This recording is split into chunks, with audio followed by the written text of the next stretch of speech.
महागणाधिपतये नमः।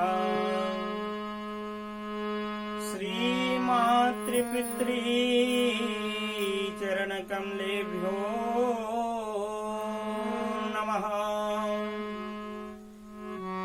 ॐ श्री ग्रामदेवी देवताभ्यो नमः। नारायणं नमस्कृत्यं नरं चैव नरोत्तमः देवी सरस्वती व्यासं ततो जयमुदीरये। ॐ श्रीमन्महासरस्वत्यै नमः। अखिल ब्रह्मांड नायक जगत नियंता जगदीश्वर परम करुणा वरुणालय श्री कृष्णचंद्र एवं श्री राधिका जी की महती अनुकंपा एवं परम बलवंत हनुमंत लाल जी की महती अनुकंपा से परम पुनीत पतित पावन श्रीमद् भागवत कथा का आयोजन हमारे निज निवास में किया गया। बड़े ही भाग्य का उदय हुआ है हमारी, तभी हम सभी श्रीमद् भागवत कथा का रस स्वादन करने के लिए इस दिव्य सभा में विराजमान हुए। हमारे राष्ट्रीय उपवन के खिलते हुए नन्हे मुन्हे बालक एवं बालिकाएं एवं मातृ पितृगण भाग्योदेन समर्जितेन, जब हमारा भाग्यों का उदय होता है तभी हम श्रीमद् भागवत कथा का लाभ ले पाते हैं या श्रवण पान कर पाते हैं। जहां पर श्रीमद् भागवत कथा प्रारंभ होती है ना, वहां पर गंगा यमुना जमुना सरस्वती इत्यादि जितने भी पवित्र नदियां हैं, पवित्र स्थान हैं, वहां पर धारा प्रवाहित होने लगती है। और हम ऐसे पतित पावन भागवत कथा भगवती कथा का रस स्वादन कर रहे हैं। एक गंगा है जो भागीरथी गंगा है, और एक गंगा जो हम अभी आप लोगों के सामने प्रवाहित कर रहे हैं वो भगवती गंगा है। उस गंगा में स्नान करने जाओगे तो उसमें खतरा है, उसमें जितना ही गहरा जाओगे उतना ही आपके प्राणों को संकट है, आपको भी हर हर गंगे कर देंगे। लेकिन यह भगवती गंगा ऐसी गंगा है इसमें जितना गोता लगा उतना ही डूबते जाओगे, उतना ही रस में रस बढ़ते जाएगा। पीवत भागवतम रसमालयम मुहुरहो रसिका भूवि भावुकः। इसको जितना पियो, लेकिन भूवि और भावुक दो ही है। जो भगवान को प्रेम करते हैं वही आते हैं और इसको पीते हैं, और बाकी सब राधे राधे है। तो आइए हम आगे प्रथम स्कंद की ओर आगे बढ़ते हैं। प्रथम स्कंद में साधारण गणना के अनुसार 19 अध्याय हैं और 809 श्लोक हैं। प्रथम स्कंद को अधिकार स्कंद कहा गया।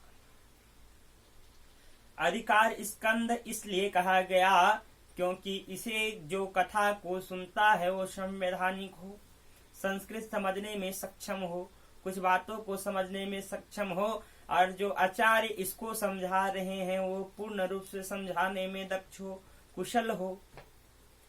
इसको अधिकार स्कंद इस स्कंद को अधिकार इसलिए कहा जाता है क्योंकि इसमें अधिकारी के बारे में बात किया गया है। अधिकार अर्थात जिस प्रकार मंत्रियों की मंत्रणा होती है, जैसे प्रधानमंत्री पीएम मोदी जी कुछ निर्णय करते हैं तो अपने कुछ खास मंत्रियों के साथ करते हैं, सभी मंत्रियों को एक साथ इकट्ठा नहीं बुला लेते और एकाएक धमाके नोटबंदी इत्यादि का फैसला सुना देते हैं। अभी जितने भी चाइना मोबाइल है सबको बैन करा दिए हैं, ऐसे हमारे नरेंद्र मोदी जी।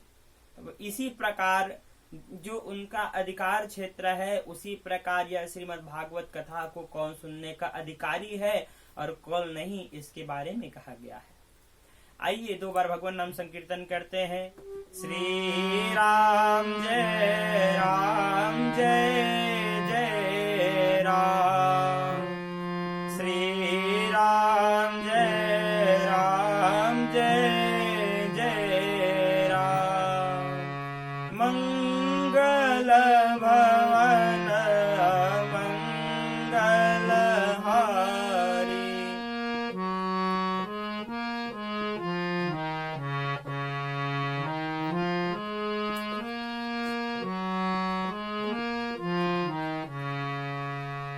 प्रेम से बोले वृंदावन बिहारी लाल की जय। जन्माद्यस्य यतोऽन्वयादितरतः अर्थेषु तेने ब्रह्म हृदयादिकवये मुह्यन्ति यत्र सूर्या तेजो वारिमृदां यथा विनिमयो यत्र त्रिसर्गो मृषा धाम्ना स्वेन सदा निरस्तकुहकम् सत्यं परमधीमहि। प्रेम से बोले वृंदावन बिहारी लाल की जय। तो श्रीमद् भागवत कथा के प्रथम चरण में मंगलाचरण किया गया। मंगलाचरण में कहे हैं जिससे जगत की स्थिति, सृष्टि की स्थिति, प्रलय होते हैं और सभी पदार्थों में अनुगत रूप से परस्पर समाहित होते हैं जो रहते हैं और असत पदार्थों में से अलग होते हैं। ऐसे परमानंद भगवान कह रहे हैं तेने ब्रह्म हृदय आदि कवे, जो ब्रह्मों के भी पर ब्रह्म है, ऐसे हैं श्री भगवान जी महाराज जी का स्तवन करते हैं। सुत जी सौनक जी से कह रहे हैं यज्ञ के अंग में के रूप में व्यास नारद जी, लोकहित के रूप में परीक्षित सुखदेव जी, मुक्त जीवन के रूप में श्रीमद् भागवत कथा का श्रवण पान करते और कराते रहते हैं। आइए कथा की ओर अग्रसित होते हैं, जिसमें एक समय नैमिष सारण्य क्षेत्र में सौनक आदि ऋषियों ने श्री सुत जी से बहुत ही आदर पूर्वक प्रश्न किया। सौनक आदि 88,000 ऋषि जो थे वह सब प्रश्न कर रहे हैं, हे सुत जी महाराज, आपने सभी इतिहास और पुराणों का विधि पूर्वक अध्ययन किया है। आप कृपा करके हम पर अनुग्रह कीजिए, अनुग्रह करके हमें ये बता दीजिए कि हमें क्या करना चाहिए। इस कली काल कलयुग, आने वाला कलयुग में हमें क्या करना चाहिए और जो आने वाले कलयुगी जीव हैं उनके कल्याण के लिए शाश्वत उपाय क्या रहेगा, ये बता दीजिए। सूत जानासि भद्रं ते भगवान सत्वतां पतिः देवक्या कथं वासुदेवस्य जातो यस्य चिकीर्षया। सौनक आदि ऋषि जो हैं वो सूत जी महाराज से कह रहे हैं, हे सौनक जी आप तो जानते ही है, हे सूत जी महाराज आप तो जानते ही है कि यदुवंशियों के रक्षक भक्त वत्सल भगवान श्री कृष्ण ने वसुदेव और देवकी के गर्भ से क्या करने के लिए जन्म लिया है, किस इच्छा से जन्म धारण किए हैं। आप हमें भगवान श्री कृष्ण की कथाओं का विस्तार पूर्वक हमें सुना दे। श्री सुत जी महाराज कहते हैं, सौनक जी आपका प्रश्न बहुत उत्तम है, इसीलिए मैं अपने गुरु के श्री रज कमल चरण कमल के रज का स्मरण करते हुए मैं आप लोगों को बताना चाहता हूँ। जो मेरे गुरु जी ने मुझे अपना अनन्य शिष्य जानकर बताया था वही मैं आप सबको भी सुना देता हूँ। कहते हैं उन्होंने जब भगवान विष्णु जल में शयन करते हुए अपनी योग माया का विस्तार किए तो उनके नाभि सरोवर से एक कमल का पुष्प उत्पन्न हुआ। उस कमल के पुष्प में प्रजापतियों के अधिपति ब्रह्मा जी भगवान बैठे हुए थे और उसी में से विराट, और जैसे ही स्वरूप किए तो विराट, उस स्वरूप से ही विराट प्रत्यंग से अनेकों लोकों का विस्तार किया गया। पताल उनके तलवे में एड़ियों और ऊपर में रसातल, घुटनों में सूतल, दोनों गुल्फों अर्थात एड़ी के ऊपर की गांठे में महातल, घुटनों से नीचे वाले में पिंडे तलातल, जंघे में वितल और अतल, पेंडू में भूतल, नाभि में आकाश, छाती में स्वर्गलोक, गले में महरलोक, और मुख में जनलोक और ललाट में तपलोक और सहस्त्र सिर में सत्यलोक, वही भगवान का विशुद्ध स्वरूप है। भगवान के 24 अवतार हुए हैं। पहला अवतार भगवान ने नारायण के पहला अवतार भगवान का नारायण रूप है, जिसमें उन्होंने अक्षय कोश की रक्षा की। इससे सारे अवतार लिए और अखंड ब्रह्मचर्य व्रत का पालन किया। दूसरा, जब संसार का कल्याण करने के लिए समय समाप्त हो रहा था, यज्ञों और श्री हरि ने पृथ्वी के उद्धार के लिए वाराह रूप में धारण किया। वाराह रूप में धारण करके पृथ्वी का उद्धार किया। इसकी प्रसंग तृतीय स्कंद में आती है। इसकी कथा आगे श्रवण पान करेंगे। अभी हमारे पास समय का अभाव है, इसीलिए आगे बढ़ते हैं। तृतीय स्वरूप जब तृतीय रूप धारण किए हैं, तो ऋषियों की सृष्टि में अपने ही नारद जी के रूप में उत्पन्न लिए और संतवान तंत्र का उपदेश किया, जिसे नारद जी 5 रात्रि तक कहते रहे हैं। और चौथा, धर्म पत्नी मूर्ति के गर्भ से नर नारायण के रूप में जन्म अवतार लिया और उन्होंने ऋषि बनकर मन और इंद्रियों को कठिन तपस्या से अपने वश में करने को हमें सिखाए हैं।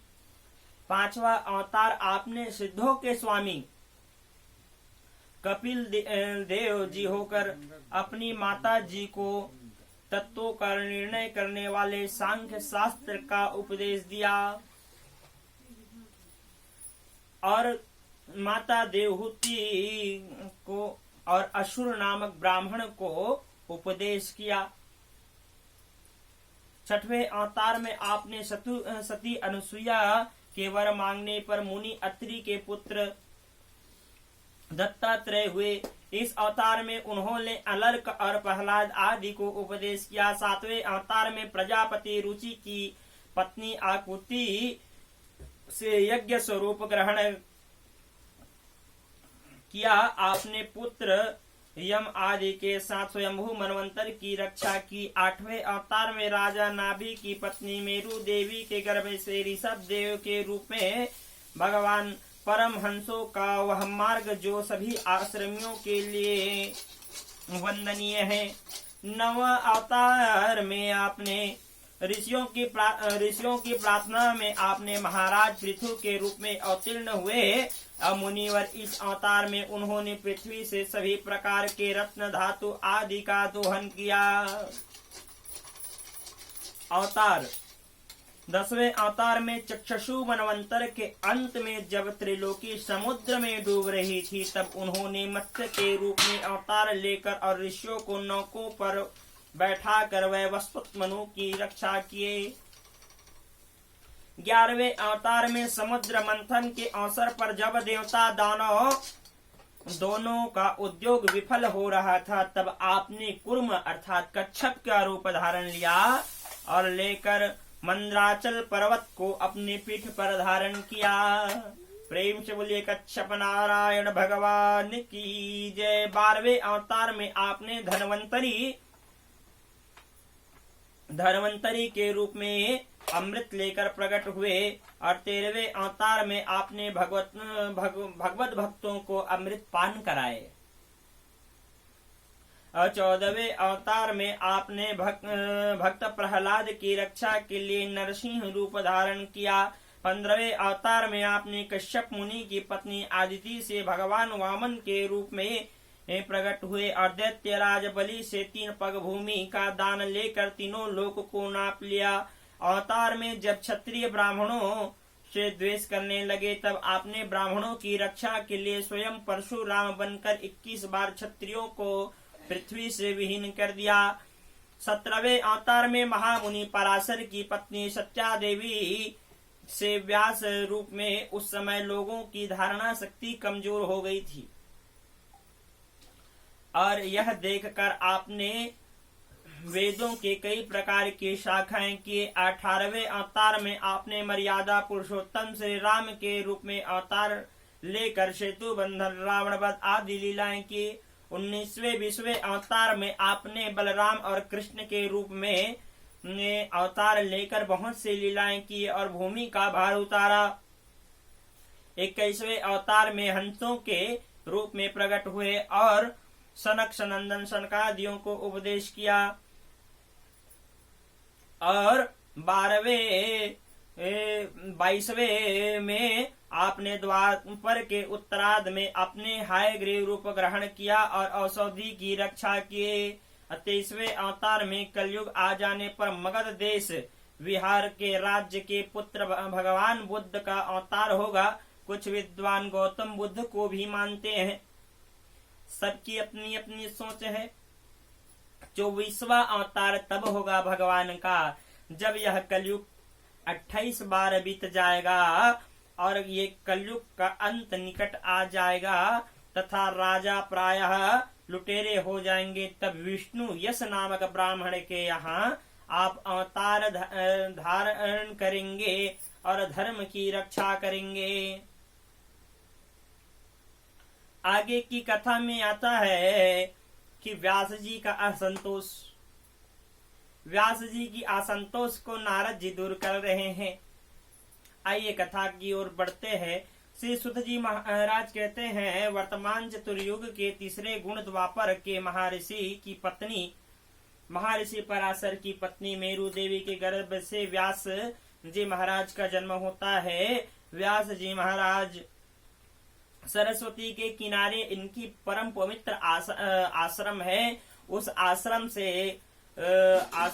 से वो प्रातः कालीन प्रतिदिन जाते। माता सरस्वती में की पावन जलधारा में स्नान करते। स्नान करने के बाद भगवान श्री सूर्य नारायण को अर्घ्य देकर संध्या इत्यादि का वंदन करने के बाद प्रतिदिन अपने आश्रम में लौटकर आके भगवान के नामों का, गानों का कीर्तन करते थे, जो 18 पुराण कहते हैं, जो 4 वेद कहते हैं। इन सभी का रचना करने वाले स्वयं श्री व्यास जी महाराज हैं। अब एक दिन विचार करने लगे कि यह कलयुग आने वाला है। अब यहाँ मनुष्यों का धारणा शक्ति जो है दिन के दिन कमजोर होती जा रही है। उन्होंने एक वेद का रचना किया। वेद के रचना करने के बावजूद भी उनके मन को शांति नहीं हुई, तो उस वेद का 4 भाग कर दिए, जिसको हम कहते हैं सामवेद, यजुर्वेद, अथर्ववेद इत्यादि 4 वेदों का स्नान किया। उन्होंने सोचा कि वेदोक्त चतुर्होत्र कर्म लोगों के हृदय को शुद्ध कर देंगे। ऐसा मन में विचार करके सामवेद जैमिनी मुनि को, यजुर्वेद वैशंपायन को, अथर्ववेद के सुमंतु मुनि विद्वान हुए और इतिहास और पुराण जिनको 5वां वेद कहते हैं, उनके स्नातक रोमहर्षण जी हुए। ऋग्वेद, सामवेद, यजुर्वेद और अथर्ववेद, ये 4 वेद, और 5वां वेद जिसे 5वां वेद कहते हैं, उसके ज्ञाता रोमहर्षण जी मुनि हुए हैं। ऐसा करते हुए भी व्यास पराशर पुत्र श्री व्यास नंदन जी के मन में असंतोष रही। तब त्वमेज्ञासः सम्प्राट्युत्थ्यागतं मुनिः पूजयामासं विधि नारदं सूरपूजिताम्। उसी समय देव ऋषि नारद जी वहां पर पहुंच जाते हैं। और देव ऋषि नारद जी पहुंचते हैं तो उन्हें आया देखकर व्यास जी सहसा खड़े हो जाते हैं और सहसा खड़े होकर प्रश्न कर आदर पूर्वक उन्हें आसन में बैठाते हैं। आसन में बैठाने के बाद उनका यथोचित पंचोपचार पूजन करते हैं। यदि आपके घर में कोई ब्राह्मण आ जाए ना, उसे प्यार से बैठाना। उनको आप धन नहीं दे सकते, कोई बात नहीं, प्यार से बैठाना है ना, प्यार से बैठाना, उनको जलपान कराना, आशीर्वाद लेना, सम्मान करना ब्राह्मणों का। ब्राह्मणों का सम्मान करने से ना स्वयं कल्याण होता है। ब्राह्मण आपको कुछ तो दे नहीं सकता, धन धान्य दे नहीं सकता, लेकिन एक चीज अवश्य देकर जाता है, वो है आशीर्वाद। और ब्राह्मणों का आशीर्वाद ना देवताओं को भी दुर्लभ है। भगवान स्वयं विष्णु जी गाते हैं ब्राह्मणों का गुणगान। क्या कहते हैं? विप्र प्रसादात् धरणी धरोहम, विप्र प्रसादात् कमलावरोहम, विप्र प्रसादात् जिताजितोहम, विप्र प्रसादात् मम नाम रामम।